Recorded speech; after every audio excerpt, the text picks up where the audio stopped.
Salut tout le monde, je vous souhaite premièrement la bienvenue dans ma chaîne YouTube.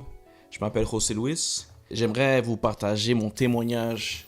J'ai grandi à Montréal. J'ai déménagé sur la rue Copernic quand j'avais 6 ans si je me trompe pas. J'ai grandi dans un lieu où il y avait beaucoup de délinquance, on va dire comme ça. Beaucoup de drogue, beaucoup de chicanes, beaucoup de batailles, beaucoup de choses qui se passaient dans les rues. Puis en tant que jeune enfant, ben, j'ai été exposé à plusieurs choses comme ça. J'étais une personne très influençable, malheureusement. J'aimais tout ce qui était comme gang de rue, tout ce qui était comme la drogue, etc., etc., les femmes, etc. Et moi, j'ai été rapidement attiré par tout ça. Au primaire et au début du secondaire, j'étais une personne très à mes affaires, très tranquille.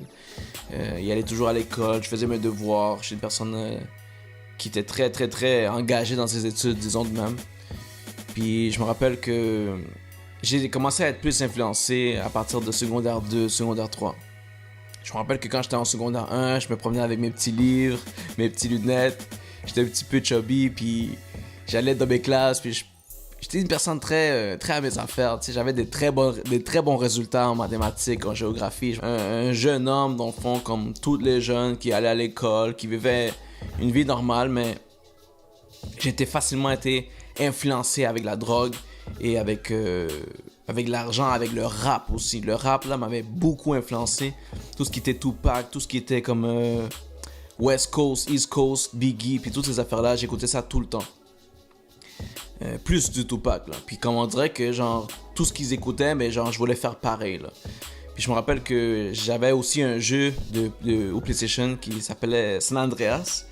Puis ça m'a tellement influencé, genre, c'était rendu que je bougeais comme les bonhommes, là.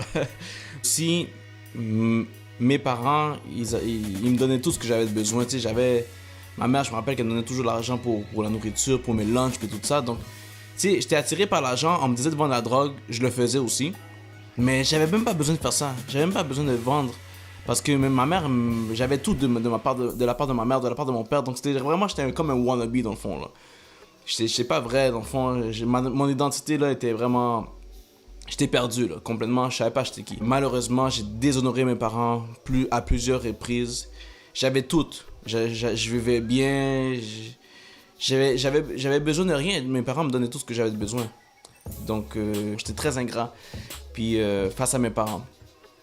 Donc, face à mon entourage aussi, parce que j'avais des bons professeurs. J'étais bien, dans le fond, mais c'était la rue qui m'attirait tout le temps, là. Puis je pense que c'est à cause de les cochonneries qu'on nous fait écouter quand on est jeune, le rap et toutes ces affaires-là. Là. Le message qui est super mauvais. Mais je me rappelle que quand j'étais sur la rue, quand j'ai grandi dans mon adolescence, j'avais fait une petite clique, pas une gang, une petite clique, puis on faisait de la musique, on faisait du rap. Puis on a commencé comme ça, on faisait de la musique, mais les gars qui étaient plus vieux que nous, dans notre quartier, nous influençaient beaucoup avec la drogue. Oh, est-ce que tu veux vendre? Est-ce que tu veux fumer? Est-ce que tu veux faire ci? Est-ce que tu veux faire ça? Puis rapidement, on est tombé là-dessus. Moi, personnellement. Je veux pas vous donner des détails. Je trouve que c'est pas important. Mais ça, c'était comme plus mon adolescence. En plus de ça, j'étais un jeune qui était très fréquent. Une personne qui était impolie, qui avait un mauvais caractère. Et ce mauvais caractère, les gens me reconnaissaient pour ça. Donc, j'avais une mauvaise réputation. Je me suis battu à plusieurs reprises avec plusieurs jeunes, plusieurs personnes de mon âge.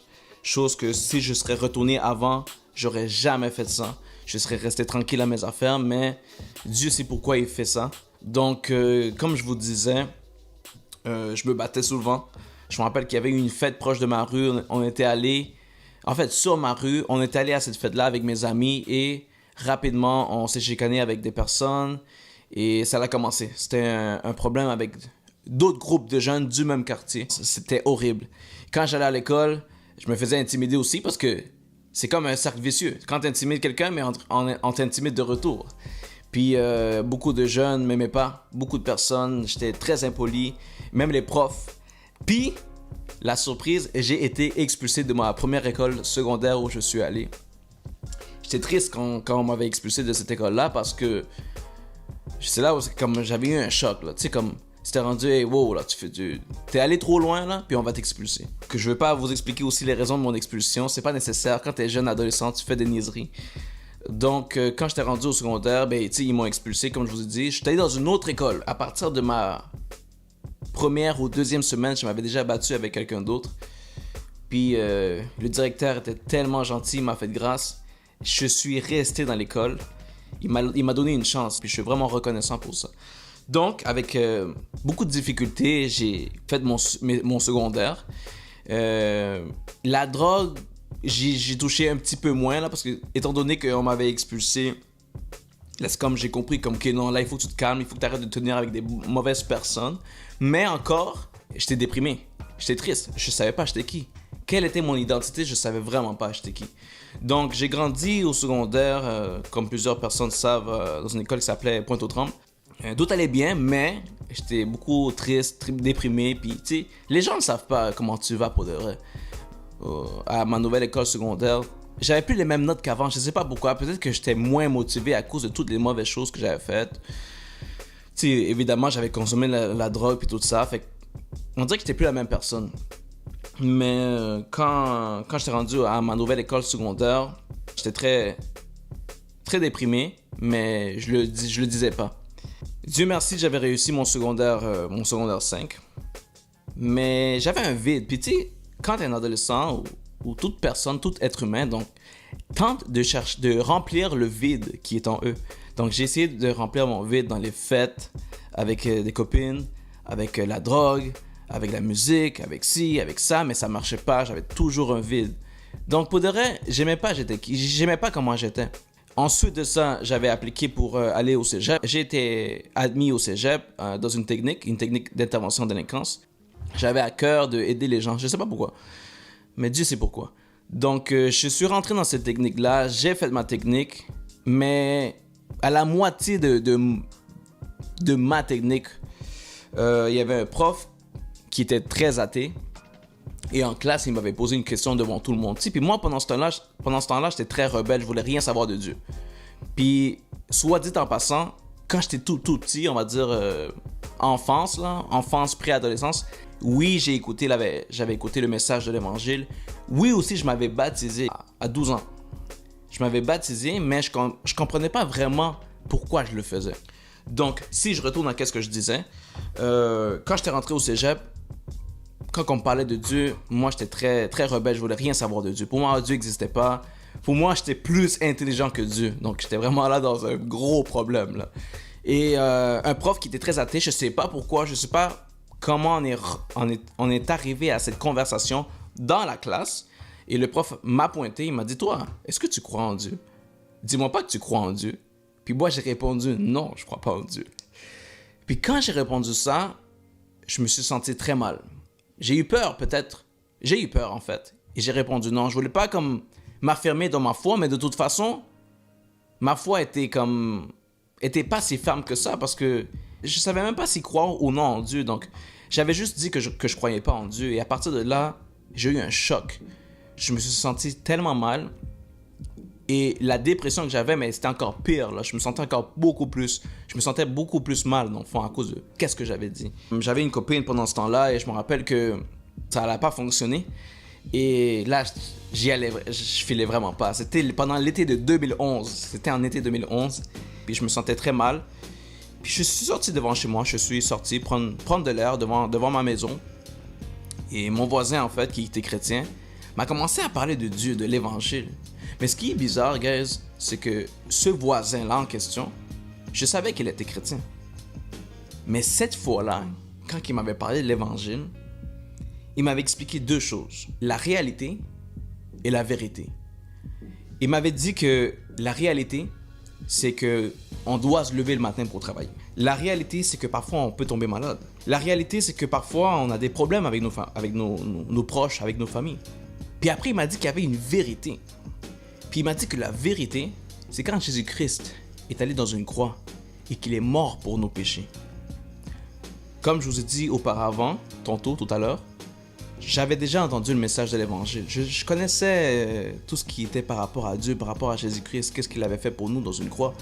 Pour moi, c'était quelque chose de normal, donc quelque chose de banal. Mais quand le frère en Christ m'a parlé de Jésus,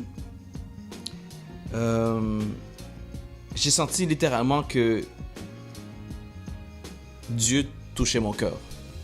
J'ai senti quelque chose de très chaud dans mon cœur et j'ai senti la paix de Dieu, j'ai senti son amour. Mais je me suis senti aussi mal parce que on dirait que je m'avais rendu compte que j'étais une mauvaise personne, un pécheur.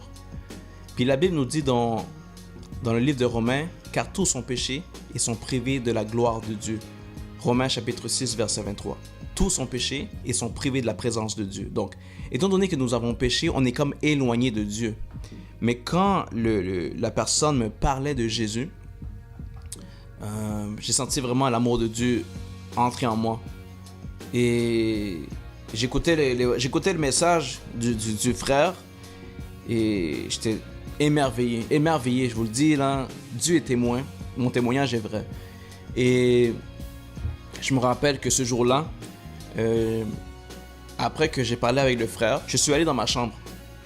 Je suis rentré chez moi, j'ai fermé la porte de ma chambre, je me suis mis à genoux et j'ai commencé à verser beaucoup de larmes. Et jamais auparavant, j'avais eu cette expérience-là.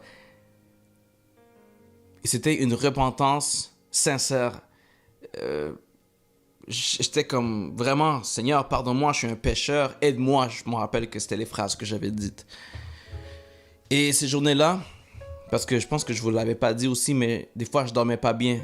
La plupart du temps là, j'avais comme de l'insomnie puis je dormais pas. Je pense que c'est lié au stress puis à la dépression. Mais bon, quand après cette journée-là que la personne m'avait parlé, que j'avais fait une prière, que j'avais demandé à Dieu de me pardonner, de m'aider, je m'avais endormi comme un bébé. Complètement. J'avais dormi comme un bébé, puis le lendemain, j'étais une personne nouvelle. Je vous le dis, j'étais une personne nouvelle. J'avais senti comme si le poids du péché était parti de ma vie. C'était un poids là, tellement lourd, puis c'est ça qui m'empêchait de dormir, c'est ça qui m'empêchait d'être joyeux, c'est ça qui m'empêchait d'avoir une vie comme en paix dans le fond, parce que j'avais pas de paix. Et quand le lendemain que j'étais une personne complètement nouvelle, complètement léger, j'étais tellement content. Puis la première chose que j'ai faite, c'est de dire à mes sœurs, « Hey, je suis devenu chrétien! » Je l'avais dit à ma mère, je l'avais dit à mon père. Eux, comme, ils disaient comme, qu'est-ce qui se passe avec José Luis? Qu'est-ce qui se passe avec moi, dans le fond? Effectivement, j'étais une nouvelle personne. Puis la Bible nous dit, si quelqu'un est en Christ, il est une nouvelle créature. Les choses anciennes sont passées. Voici, toutes choses sont devenues nouvelles. 2 Corinthiens, chapitre 5, verset 17. Donc, j'étais une nouvelle personne, guys. Et on va mettre une parenthèse. J'aimerais juste vous dire que, tantôt, je vous avais dit que quand j'avais 12 ans, je m'avais baptisé, mais je m'avais baptisé aussi par influence parce que je sais que plusieurs jeunes de l'église s'avaient baptisé. Donc, moi, j'ai comme juste suivi comme une brebis là, qui suit les autres. Donc, je m'avais baptisé aussi, mais je comprenais pas vraiment pourquoi je me baptisais. Donc, on ferme la parenthèse et on revient à ce que je disais. Donc, quand j'ai eu cette expérience-là, j'en ai parlé avec mes proches, avec ma famille, puis c'était en 2011. Puis à partir de là, ma vie a changé. Je suis retourné à l'école, puis là, j'étais en feu, là. Je parlais de Dieu à tout le monde, là. Puis, en gros, c'est mon témoignage, guys. Ça, c'est ce qui m'est arrivé à moi. Puis, je suis désolé de pas en parler à certaines personnes, parce que je sais qu'il y a certaines personnes à qui je n'ai jamais dit ça. D'autres le savent, d'autres ne le savent pas. Mais je pense que c'est important de vous partager mon témoignage parce que ça fait partie de ma vie, ça fait partie de mon identité et ça fait partie du message de l'Évangile. Car Dieu a tant aimé le monde qu'il a donné son Fils unique afin que quiconque croit en lui ne périsse point mais qu'il ait la vie éternelle. Dieu en effet n'a pas envoyé son Fils dans le monde pour qu'il juge le monde, mais pour que le monde soit sauvé par lui. Donc, j'ai commencé à aller à l'église. J'ai commencé à me réunir avec des personnes, j'ai commencé à faire beaucoup de la musique chrétienne parce qu'effectivement, quand je faisais du rap, puis je disais des mauvais mots, j'avais un mauvais message, c'était la pourriture, le message que je donnais, c'était un message de violence contre l'autorité, c'était un message horrible. Ben, c'est passé d'un message d'amour, un message d'évangile, un message de vérité. Donc, je pense que c'est là où tu te rends compte que Dieu existe vraiment et que Dieu peut changer une personne. Donc, l'évangile m'a changé, le message de Dieu, Jésus-Christ. Donc, ça, c'est mon témoignage. Je suis tellement reconnaissant pour ce qu'il a fait dans ma vie. Et Maintenant, on voit qu'est-ce qui se passe avec le COVID-19, qu'est-ce qui se passe avec la peste qui fait des ravages partout dans le monde. Mais ce qui est nice, c'est que Dieu m'a donné sa paix. Donc, je suis capable de faire face aux problèmes de la vie, dans le fond. Puis, depuis cette fois-là que Dieu m'avait changé, je ne suis plus la même personne. Et je vous encourage à vous intéresser à Jésus-Christ. Qu'est-ce qu'il a fait?